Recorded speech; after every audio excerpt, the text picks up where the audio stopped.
कक्षा 12 की सभी विद्यार्थियों का आपके अपने यूट्यूब चैनल हिंदी ज्ञान में बहुत बहुत स्वागत है। प्रिय विद्यार्थियों, आज बात करते हैं सामान्य हिंदी में गद्य खंड की।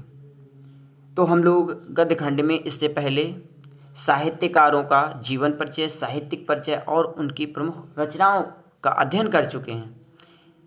इसके उपरांत एक प्रश्न आता है हिंदी गद्य से संबंधित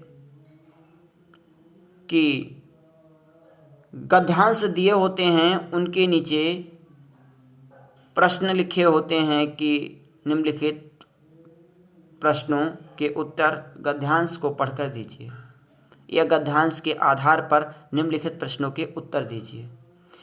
इन सब प्रक्रिया को हम लोग जान लेते हैं और आगे कुछ महत्वपूर्ण गद्यांशों का भी अध्ययन हम लोग करेंगे, किंतु इससे पहले हम लोग जान लें कि किस प्रकार के प्रश्न पूछे जाते हैं। दो प्रश्न तो महत्वपूर्ण और आवश्यक हैं ही है। पहला प्रश्न हमेशा ही गद्यांश में पूछा जाता है कि प्रस्तुत गद्यांश का संदर्भ लिखिए। संदर्भ ना पूछा जाए तो अथवा में पूछा जाता है कि प्रस्तुत गद्यांश के शीर्षक तथा साहित्यकार का नाम लिखिए।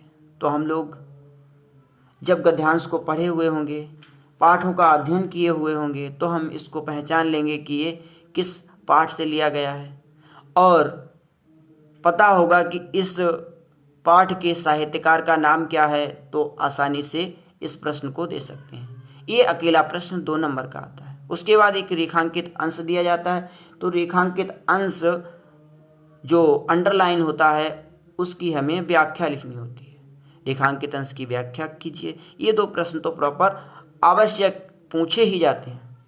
इसके बाद गद्यांश के आधार पर 3 और प्रश्न पूछे जाते हैं, अर्थात एक गद्यांश पर आधारित 5 प्रश्न पूछे जाते हैं और सभी 2-2 अंक के होते हैं, अर्थात 10 अंक का होता है।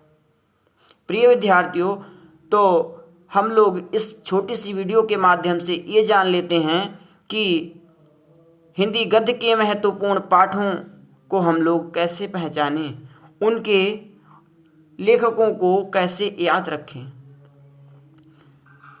जो आपकी स्क्रीन पर दिया हुआ है, ये 4 पाठ महत्वपूर्ण व्याख्याओं के लिए कक्षा 12 की सामान्य हिंदी के पाठ्यक्रम में संकलित है। पहला पाठ दिया हुआ है राष्ट्र का स्वरूप। राष्ट्र का स्वरूप होता है कि इसका भावार्थ कह लीजिएगा कि राष्ट्र कैसा होना चाहिए, कैसा हम राष्ट्र को, अपने देश को देखना चाहते हैं, कैसे राष्ट्र का स्वरूप संभव है। ये इसकी पहचान, जब गद्यांश कोई भी दिया हो तो उसमें पहचान एक ट्रिक होती है कि पृथ्वी, मनुष्य, जन एवं संस्कृति के मध्य संबंध, इन तीनों के मध्य कोई ना कोई संबंध स्थापित किया हुआ आपको दिखाई दे जाएगा। चाहे पृथ्वी और संस्कृति से, पृथ्वी और धरती, पृथ्वी कुछ भी कह लीजिएगा, पृथ्वी और जन अर्थात मनुष्य के बीच संबंध, या मनुष्य या संस्कृति के मध्य कोई संबंध आपको देखने को मिले, आप आसानी से पहचान लेंगे कि ये राष्ट्र का स्वरूप है। पहला पाठ जो राष्ट्र का स्वरूप है, इसके साहित्यकार डॉक्टर वासुदेव शरण अग्रवाल जी हैं। इसी क्रम में अगला दिया हुआ है अशोक के फूल। अशोक के फूल डॉक्टर हजारी प्रसाद द्विवेदी का एक महत्वपूर्ण निबंध है, जो कि प्राचीन सभ्यता का, संस्कृति का प्रतीक माना गया है। तो अशोक पुष्प के माध्यम से प्राचीन सभ्यता और संस्कृति को जिस गद्यांश में भी दर्शाया जाए, आप समझ जाइएगा कि वह अशोक के फूल नामक पाठ से लिया गया है और इसके साहित्यकार का नाम डॉक्टर हजारी प्रसाद द्विवेदी। इसी क्रम में अगला दिया हुआ है भाषा और आधुनिकता, जो कि प्रोफेसर जी सुंदर रेड्डी की एक प्रमुख रचना है। इसको पहचानने के लिए भाषा का आधुनिक स्वरूप एवं नवीन शब्द भंडार का प्रचार, नवीन यानी नए नए शब्द भंडारों का प्रचार जिस भी गद्यांश में देखने को मिल जाए, यदि या भाषा का आधुनिक स्वरूप देखने को मिल जाए तो आप उसी ट्रक से पहचान लीजिएगा कि भाषा और आधुनिकता नामक शीर्षक से लिया गया है, जिसके साहित्यकार या लेखक प्रोफेसर जी सुंदर रेड्डी जी हैं। इसी क्रम में अंतिम पाठ आपके पाठ्यक्रम में डॉक्टर एपीजे अब्दुल कलाम के द्वारा संकलित है, हम और हमारा आदर्श। इसमें क्या है, महापुरुषों के आदर्श जीवन से युवा पीढ़ी का मार्गदर्शन किया गया है कि महापुरुष, उनके आदर्श चरित्र, उनका आदर्श जीवन चरित्र दर्शाया गया हो, जिसके कारण हमें कोई ना कोई मार्गदर्शन प्राप्त हो।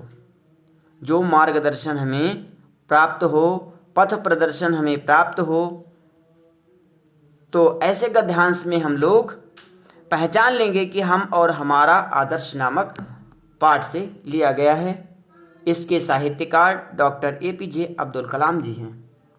बात केवल 2 नंबर के प्रश्न की नहीं है, बात यह है कि आप वह 2 नंबर महत्वपूर्ण समझें।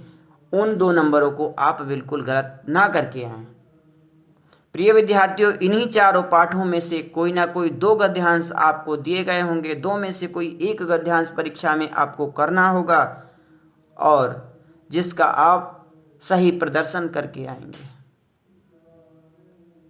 प्रिय विद्यार्थियों, इसकी महत्वपूर्ण व्याख्याएं आगामी वीडियो के माध्यम से हम लोग आप तक पहुंचाएंगे।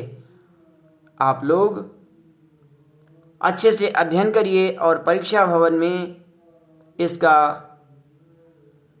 प्रदर्शन करिए, जो कि आप अच्छे नंबर प्राप्त कर सकें। आज के लिए बस इतना ही। वीडियो पसंद आई हो तो लाइक करिए, शेयर करिए और यदि कोई समस्या होने पर कमेंट बॉक्स में मैसेज अवश्य छोड़िए। आज के लिए बस इतना ही। धन्यवाद।